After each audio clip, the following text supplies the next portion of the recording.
નમસ્કાર વિદ્યાર્થી મિત્રો. આજે આપણે સોલંકી વંશના ખૂબ જ અગત્યના પ્રશ્નોની ચર્ચા કરીશું. વિડીયો શરૂ કરતા પહેલા જો તમે અમારી એપ્લિકેશન ડાઉનલોડ ન કરી હોય તો કરી લેજો.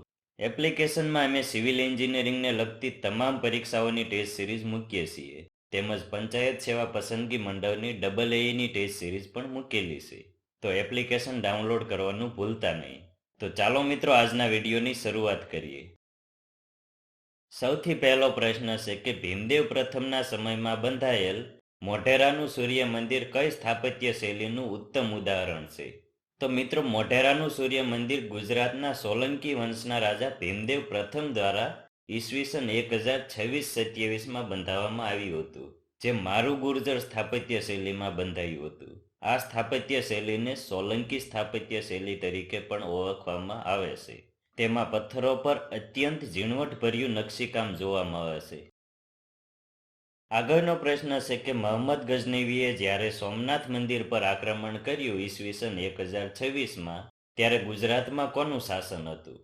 તો ઈસવીસન 1022 થી 1064 દરમિયાન ગુજરાતમાં સોલંકી વંશના રાજા ભીમદેવ પ્રથમનું શાસન હતું. મોહમ્મદ ગઝનવી અફઘાનિસ્તાનથી વિશાળ સૈન્ય લઈને આવ્યો હતો. માટે ભીમદેવ પ્રથમે સીધું યુદ્ધ કરવાને બદલે પાછળ હટીને શક્તિ એકઠી કરવાનું વિચાર્યું અને કચ્છના કંથકોટના કિલ્લામાં આશરો લઈને ભીમદેવે ગઝનવીની હિલચાલ પર નજર રાખી હતી. અને કહેવાય છે કે એ વખતે સોમનાથ મંદિરના રક્ષણ માટે 50,000 જેટલા શ્રદ્ધાળુઓ અને સૈનિકોએ બલિદાન આપ્યું હતું. આગળનો પ્રશ્ન છે કે સિદ્ધરાજ જયસિંહના સમયમાં જે દક્ષિણ પથના સ્વામી તરીકે ઓળખાતા હતા તેવા કયા ચાલુક્ય રાજા સાથે યુદ્ધ થયું હતું? તો સિદ્ધરાજ જયસિંહ ઉત્તર ભારત અને માળવા જીત્યા બાદ દક્ષિણ તરફ પોતાની સીમાઓ વિસ્તારવા માંગતા હતા, જ્યારે વિક્રમાદિત્ય છઠ્ઠો દક્ષિણ ભારતમાં અત્યંત શક્તિશાળી શાસક હતો અને પોતાનું વર્ચસ્વ જાળવી રાખવા માંગતો હતો. આ સીમા વિવાદને કારણે સિદ્ધરાજ જયસિંહ અને વિક્રમાદિત્ય છઠ્ઠા વચ્ચે યુદ્ધ થયું હતું.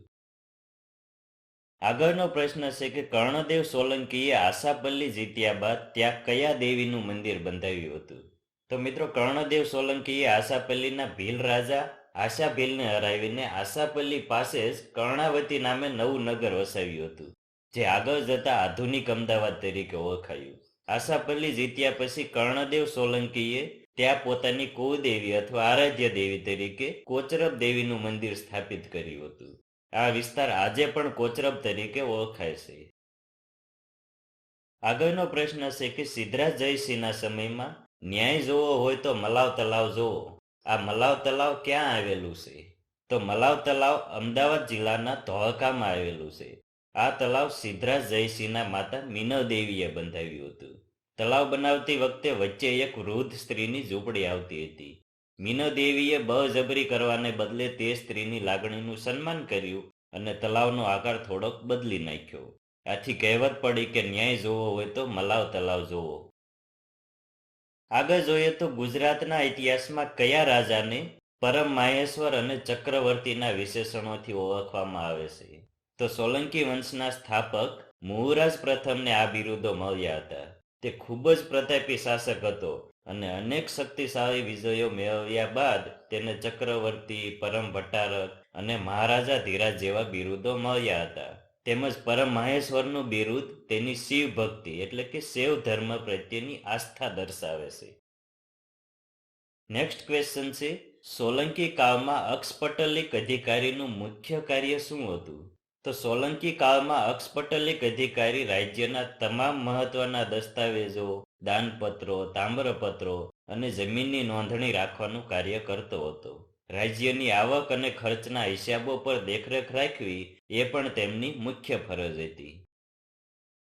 આગળ જોઈએ તો સોલંકી વંશના કયા રાજાએ અપુત્રિકા ધન એટલે કે પુત્ર વગરના મૃત્યુ પામનારની મિલકત જપ્ત કરવી આ પ્રથા નાબૂદ કરી હતી? તો તે સમયે એવી પ્રથા હતી કે જો કોઈ વ્યક્તિ પુત્ર વગર કે વારસદાર વગર મૃત્યુ પામે તો તેની તમામ મિલકત રાજ્ય જપ્ત કરી લેતું હતું. આને કારણે વિધવા સ્ત્રીઓ અને પરિવાર નિરાધાર બની જતા હતા. સોલંકી વંશના રાજા કુમારપાળે આ પ્રથાને અન્યાય ગણીને તેને સંપૂર્ણપણે નાબૂદ કરી હતી. તેમણે જાહેર કર્યું હતું કે પુત્ર ન હોય તો પણ તેની મિલકત પર તેના પરિવારનો અધિકાર રહેશે. આગળનો પ્રશ્ન છે કે કયા રાજાના શાસનકાળ દરમિયાન મોહમ્મદ ઘોરીએ ગુજરાત પર આક્રમણ કર્યું હતું ઈસવીસન 1178માં? તો ઈસવીસન 1178માં મોહમ્મદ ઘોરીએ ગુજરાત પર આક્રમણ કર્યું ત્યારે પાટણની ગાદી પર સોલંકી વંશના શાસક મુવરાજ બીજો શાસન કરતા હતા.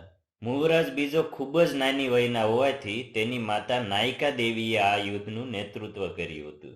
આ યુદ્ધ આબુ પર્વતની તળેટીમાં કયાદરા અથવા ગાદર ઘાટ નામના સ્થળે થયું હતું. નાયિકા દેવીની રણનીતિને કારણે ઘોરીનું સૈન્ય પરાજિત થયું અને ઘોરીને રણ મેદાન છોડીને ભાગવું પડ્યું હતું. આ હાર એટલી ભયાનક હતી કે ત્યારબાદ લગભગ 20 વર્ષ સુધી ઘોરીએ ગુજરાત તરફ જોવાની હિંમત કરી નહોતી. આપણો છેલ્લો પ્રશ્ન છે કે પ્રબંધ ચિંતામણી ગ્રંથના લેખક કોણ છે, જે સોલંકી કાળની ઘણી માહિતી આપે છે? તો મિત્રો, સોલંકી યુગના ઇતિહાસને જાણવા માટે પ્રબંધ ચિંતામણી એક અત્યંત મહત્વપૂર્ણ અને આધારભૂત ગ્રંથ ગણાય છે. તેની રચના જૈન આચાર્ય મેરુતુંગાચાર્ય દ્વારા ઈસવીસન 1305માં કરવામાં આવી હતી. આ ગ્રંથ સંસ્કૃત ભાષામાં લખાયેલો છે, પરંતુ તેની શૈલી લોકકથાઓ જેવી એટલે કે પ્રબંધ શૈલી હોવાથી તે ખૂબ લોકપ્રિય બન્યો હતો. તો મિત્રો, આજનો વિડીયો જોવા બદલ આપનો ખૂબ ખૂબ આભાર. મળીએ નેક્સ્ટ વિડીયોમાં. ત્યાં સુધી તમે અમારી એપ્લિકેશનમાં જઈને બીજા MCQSની પ્રેક્ટિસ કરી શકો છો. Thank you.